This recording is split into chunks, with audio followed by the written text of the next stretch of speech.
Welcome back, everybody, to episode number 10 of Lee County Unscripted. Today, we are here with Monica Nagy with F.U.S.E, and Monica is here to give us a little information about her organization. So, Monica, thank you so much for being here. Give us a little tidbits about what it is as a whole.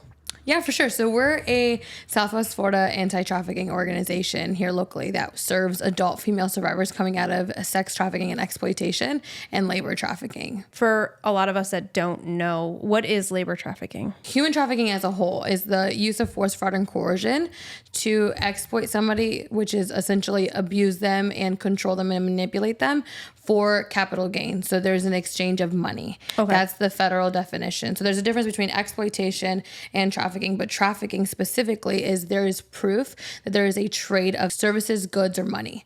Labor trafficking specifically is those who, an example of that is somebody who is working maybe out in agriculture, restaurants, hotels, and they're getting less than a minimum wage or not paid at all, but their trafficker is saying, well, I'll give you food and a place to live, but it's not humane. Okay.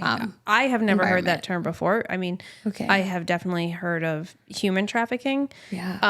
And I know that there is a big problem here in Southwest Florida, particularly Immokalee area is like a big area. Can you go into a little bit about, what are the things that you do to help these people that are stuck in these situations? Yeah. So we go from exit of the life all the way through wraparound support. So what that looks like for us is when somebody gives us a referral, whether it be law enforcement, a hospital, another agency in the anti-trafficking space or nonprofit, they'll give us a referral, whether it be through our website, email, or just calling us specifically.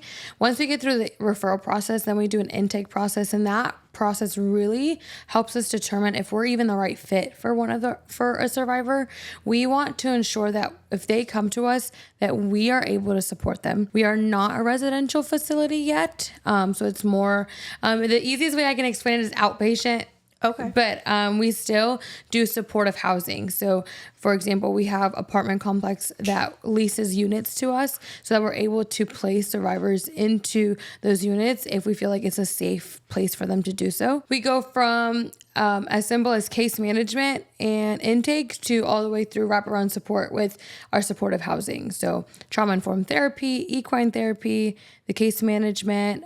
We have survivors that are doing continuing education, whether it be through their high school diploma, GED, or community school. Mm-hmm. And so we do health advocacy, transportation, and then we have a drop-in community center that survivors come to for a support group and receiving most of those services. So, do you find it to be like single people, or is it more families that you're assisting with? We specifically help adult female survivors. That is our area of where we really hone in at. But a lot of the times they do have children. So yes, we do the family aspect as well, supporting the children. Okay. So it's not like we're going to turn them away just because they have kids. We're just really transparent with them of what we are able to do because of, the Department of Children and Family Services. There's just really specific things that we are allowed to do and not allowed to do with them having kids. Right. Yeah. You have to play within the lines there. I guess the big question is, how did you end up in this field of work? That's a great question. So because it's not like you wake up and you're like a child and you're like, this is the field I want to work in. Maybe some kids are, but yeah. So for me, it was that way because I'm a lived in experienced survivor. So I'm actually a survivor of familial sex trafficking. Wow. I was trafficked at 5 years old by 2 family members. Anybody who asked me, I was like, I want to help women just like me. Now, as a kid, even throughout high school, I didn't understand what that meant. I just knew I wanted to help women because I didn't even know I was trafficked until I was 20.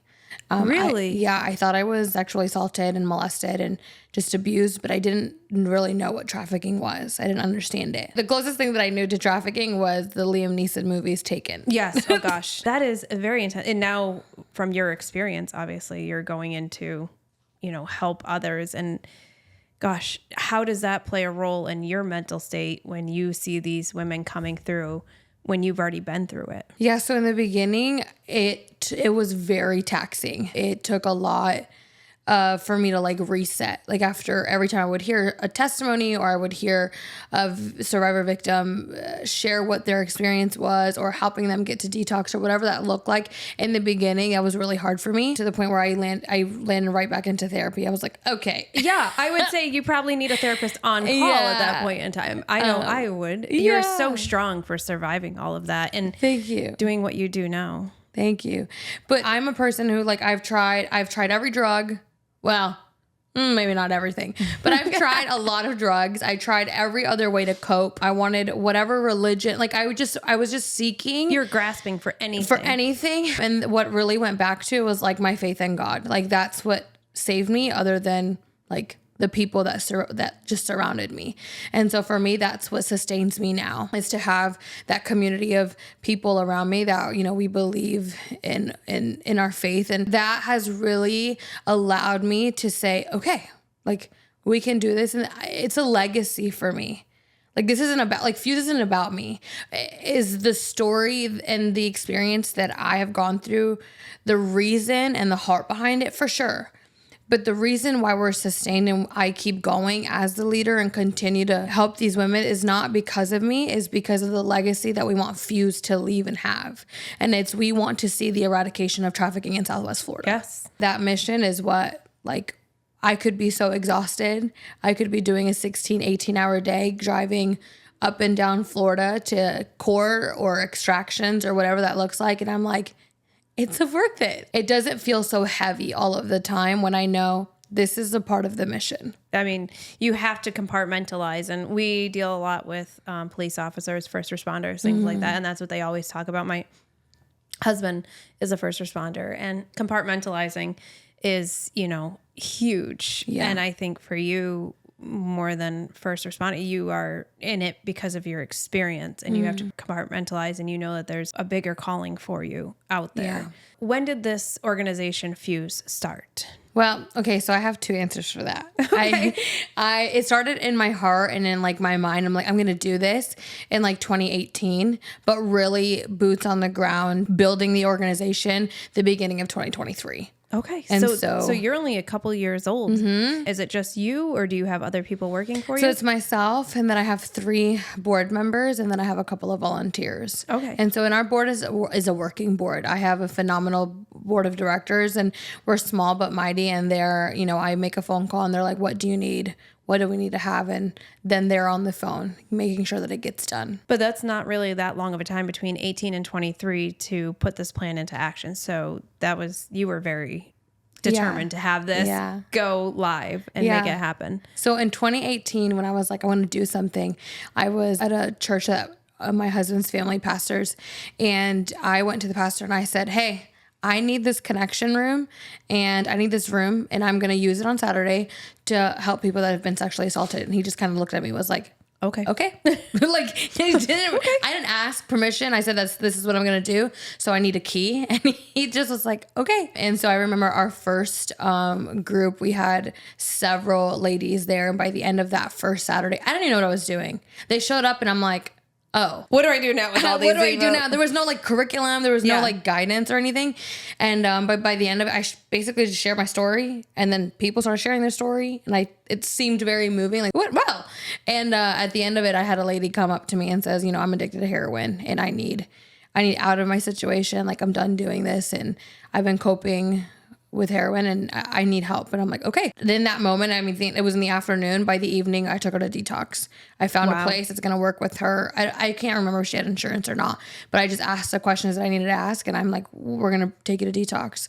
And now today she has, I don't know if it's partial or full. We've kind of lost touch. She's moved away, but she at least got reunited with her kids and she's been sober. So change of location helps too a lot in those situations to get away from the people that you were, you know, hanging around with and all that stuff. So that definitely helps. So you've only been doing this boots on the ground, as you say, for 2 years, a little over 2 years, Yeah, right? so that was in 2018. Oh, that And was in then 2018. That was with this individual. That was in 2018. Okay. So 2018 and 2019, I basically was just like, if I met somebody, I told them what my heart was, and I started Instagram, and I started sharing facts and statistics. So really, we were like a one-man show sharing facts and statistics about human trafficking. In a church room. Yeah, just like, well, and then social media. And then 2020 Social media came. is huge. Yeah, and then 2020 came, and I said, okay, what the heck am I doing? Either you're going to have an organization, you're going to build something, or you're just going to be a keyboard fiend, right? So you were already in another job at this time. Oh, yeah. And you were like, this has got to end. I got to pull the trigger. Yeah. Well, I just up until July 1st of this year, I've worked. Even through building the organization, I've been working full time. Okay. And so that was 2018, 2019. January of 2020, before the shutdown and COVID and all that stuff, I contacted a lawyer. I said, I need help. I need a 501c3, and this is why. And they're like, okay. And so we did it. And then COVID hit in March. And so she was like, honey, nobody's even getting their taxes filed. Like, you're not going to get it. It's probably going to be a little over a year. So I was super bummed. And then June 19th of 2020, we got our approval letter. Wow. Even the lawyer was like, I don't know what kind of juju or whatever you have, but whatever you did worked. I don't know who he called, but Called Jesus. you got, I was like, yeah, that's what I said. I was like, it was God, but and so from 2020 until the end of 2022, we just started like raising money and would go out into literally like on the streets and interacted with those that are unhoused or addicted, or we knew that they were actively in prostitution. We would feed them, clothe them, give them hygiene bags. And that's just kind of what we did. Continue to bring awareness on our online platform. And what is your Instagram? it's I am F.U.S.E, the dots in between the letters. So IAMF.U.S.E. So we have Instagram, Facebook, and LinkedIn. We don't have TikTok. Okay. For 2 years, that's what we did. And then the end of 2022, because I was teetering between, do I want to be a foundation that raises a bunch of money and then gives it to organizations? I didn't want to reinvent the wheel. I was just like, why don't we just give it away? And then I really was like, no, there's a serious gap. There's a lot of organizations, especially locally, that help children, which is, a great, like, I wish that I had somebody that was able to intervene in my experience. But for me, it was like, what happens to those that are 18 and DCF drops off? Yep, that's an adult. Just because they turn 18 doesn't mean that they have it all together, and what happens to them. And we saw the statistics show that 76% of those currently enslaved in trafficking, they're female, 76% of them. And then out of that 76%, 68% are adult female. So the majority affected are adult females. And so I knew, I'm like, okay, then I want to fill the gap. I want to be a part of the solution. In 2023, I said, okay, I need to build a board on all of these things. And we just started really saying, okay, we're going to be in our community and helping. And I mean, I remember the first person I interacted with, we literally got her out of a trap house. And I'm like, wow. What do I do? And so many people see our area as such a gorgeous, beautiful, place to come on vacation and all those things, which everywhere is like that. You go to an island somewhere, Jamaica, you go to Mexico, it's all beautiful, but you don't see what's behind the curtain, right? You take that veil away and then you see what's really out there. And it's very scary. I know when I had my daughter, the little knowledge I had of sex trafficking in the area was because an organization like yourself came in and did a presentation for a women's council of realtors, and the numbers were staggering. And they kind of like, hey, this is what you need to look out for. These are the things that could be happening. And when I had my daughter, I had to educate my mom and my mother-in-law, like, hey, when you're shopping, like in the stores, like, be aware, like, keep an eye on her. There's so many things that people can do to get your child to come away from you. Yeah. And it's scary. And they had no idea about it either. Yeah. And I mean, I don't know if you know the statistics, but is it more prevalent here in Southwest Florida than other places in the country? So Florida ranks number 3 in the nation to be affected by trafficking, period. Okay. To put it into perspective, the F.U.S.E Bright program up north in Florida just released the 2024 statistics, and 700,000 victims of human trafficking were identified in just 2024. Wow. And that's in Florida? In Florida. Wow. And to put that into perspective is we only have 114 beds for males, females, and minors. Oh my gosh. that are trapped in human trafficking. So that we are in a sickening housing crisis for these victims that are being affected by trafficking. But even beyond that is 49% of victims that are trafficked by family members. Like I'm one of those 49%. Wow. So their own family trafficked them for money, Services, goods, and money. And so in my instance was services and money. Wow. Was the issue. And that's your own family. And like as a child, you know nothing but trust for your family and what they say. And everything is kind of the word because it's your family. And then for somebody to do that to you.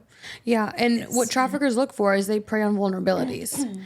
And so the vulnerabilities that I was facing in my household was I'm 5 years old. My mom and dad work all day long, but my dad was severely addicted to drugs and alcohol. I mean, he was MIA, and when he was around, he was beating on my mom, and then my mom had 2 jobs.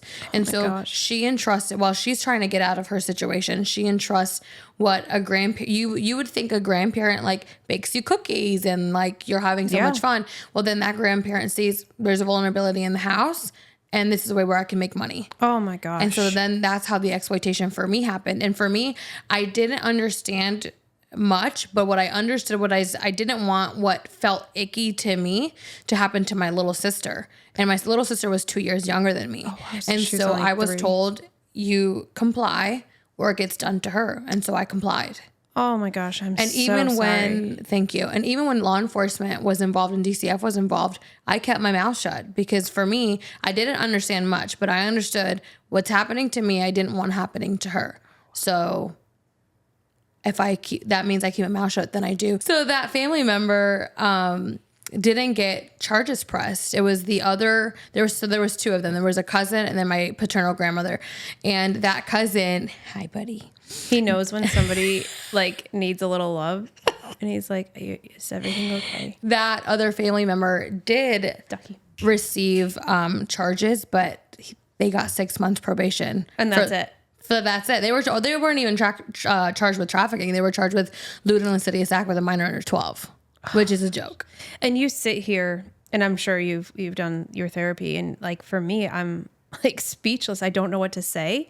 And you're not proud is probably not the right word, but you sit there with such confidence talking about it, and like this is your battle that you're going to go after. Yeah, and I don't know how you do this. They took so much away from me. They took your whole childhood away. They took my childhood away. I was addicted, like all this stuff. They took so much away from me. So I refuse now to allow them to have that power over me. I may not have gotten justice through the justice system, but this is my justice. Yes. And I'm doing it in the area of where it happened to me. And that for me is the power that I need. So you were local here when it happened. I was trafficked in Naples. Wow. Which is one of the richest cities in the nation. Yes. Again, what people don't see when they come on vacation. Well, and just like what you said earlier, like, oh, well, does it happen here? Like, it does. And that's the biggest opposition one of the biggest oppositions that I've had is that people will either will challenge me and say, are you sure that it happened here? Or what part of Naples? Like that doesn't happen in Naples, or 100% it does. Or the other opposition that I get is I get asked the question, well, what country are you from? I'm like, I'm a U.S. born citizen.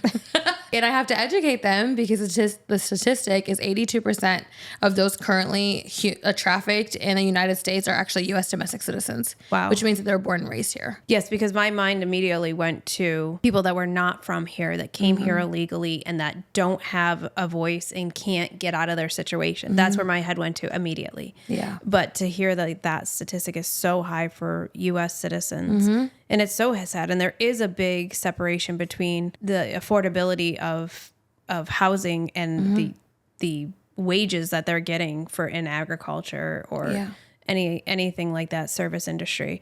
It's such a big gap that it's shocking, but it isn't.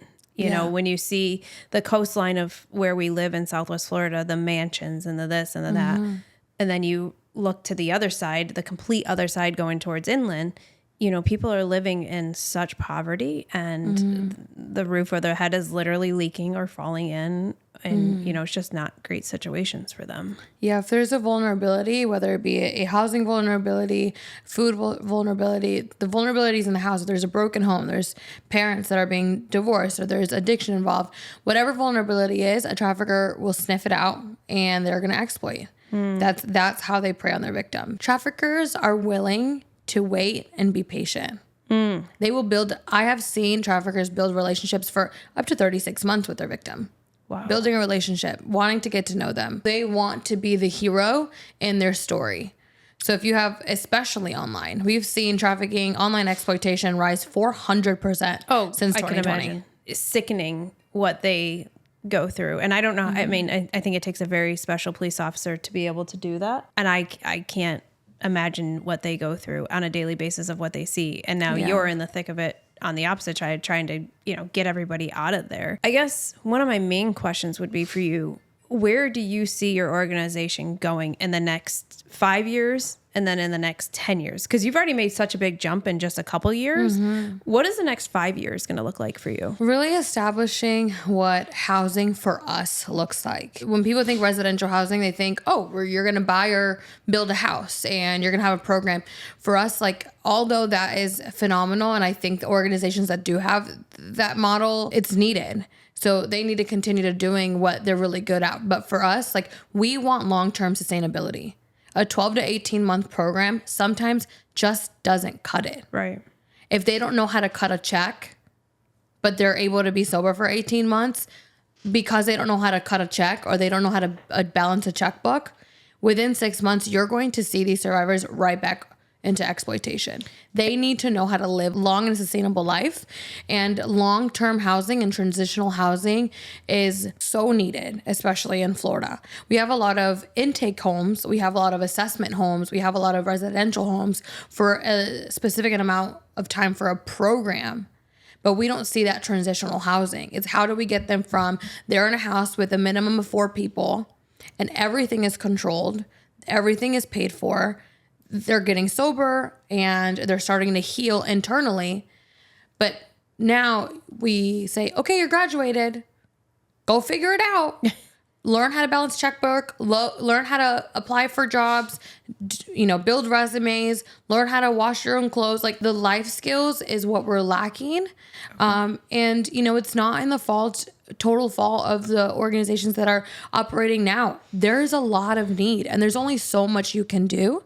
But if we have more transitional programs and more transitional housing that is beyond just extraction and recovery, then we'll be able to see these survivors are going to be able to live a long and sustainable life because they know how to operate within society with civilians. So what does that look like for you physically? Is it an apartment complex that people can stay in and they can learn these skills and then start paying rent at these apartment complexes because they have a job, and you can it would be maybe a reduced rent. So they get their feet on the ground. What does it look like? That is one of our goals, is transitional housing. And we're thinking of either buying or building an apartment complex, definitely within the next 5 years. This fight isn't cheap. No. And so we need the money. And so we're doing the best that we can until we see that income come in. I've always had a heart to say, okay, either triplexes or an apartment complex. We need to have more, and it needs to be transitional. And some of our survivors now, they have kids. They're not every person that is coming out of the life is able to drop everything and go into an 18-month program and say, I'm not going to work. I'm not going to do anything. I'm not going to work my case plan. I'm going to neglect an entire life that I've been able to kind of balance despite what I've been living through. A lot of survivors don't want to do that, or they can't, or the court doesn't allow them to. Right. If they don't have full custody of their kids, then that's a different story too. Yeah. So definitely apartment complexes or a triplex or something like that is really our goal. And we're still really building that out to see what that looks like. We actually just had a board meeting of okay, what does it look like moving forward? So that would be your 5 to 10 year plan. Yeah. Is to have that. Well, the good news is for that aspect, real estate is on the decline. So hopefully it stays on the decline for the time of purchase for you, and the board. But I can say around here, there is a lot of space to build, But land is at a premium right now. Yeah. So that's going to be tough. Maybe something already built out or something along those lines. Yeah. Is there any events that you have coming up that you would say is something that you want to get out to the public? Yeah, so we have our annual, it's now going to be our third one. So we have our third annual Restored Gala happening on November 15th at the Westin of Cape Coral. Okay. And so we're super excited for that. So we have open bar and silent and live auctions, very luxurious pieces that get donated to us. We do a gourmet 3-course plated dinner. And then this year we have an incredible keynote speaker. She's actually a lived and experienced person as well, but she trains law enforcement throughout the nation. Her name is Alina Donahue. And we're super excited because she will be our keynote speaker. And then we have another survivor that'll be a surprise guest that will be speaking at our gala as well. So it's a great time for us to come together, and we get to dress up and have fun. But then at the end of the day, the ultimate goal is to continue the mission and to raise funds and awareness for the mission. That's awesome. So how does somebody go about getting tickets for this? So they can go to the website at IamFuse.org, or they can go on our social media and click the link, and it takes you right into our very specific webpage for the gala. Businesses and business leaders can sponsor and buy tickets. You can buy a full table. And I believe you get $250 off when you buy a full table. And so you can go on there. And then there's some people who are like, we're not able to attend or sponsor, but I want to still donate. And then you can do that as well on that same webpage. Beautiful. Yes. Yeah. Any donations help. Yeah. All right. Well, thank you so much for being with us. We appreciate it. We appreciate all your time. Thank you guys so much for listening to us. We appreciate it. Stay tuned for our next podcast. That will be episode number 11. Thanks. Have a great day.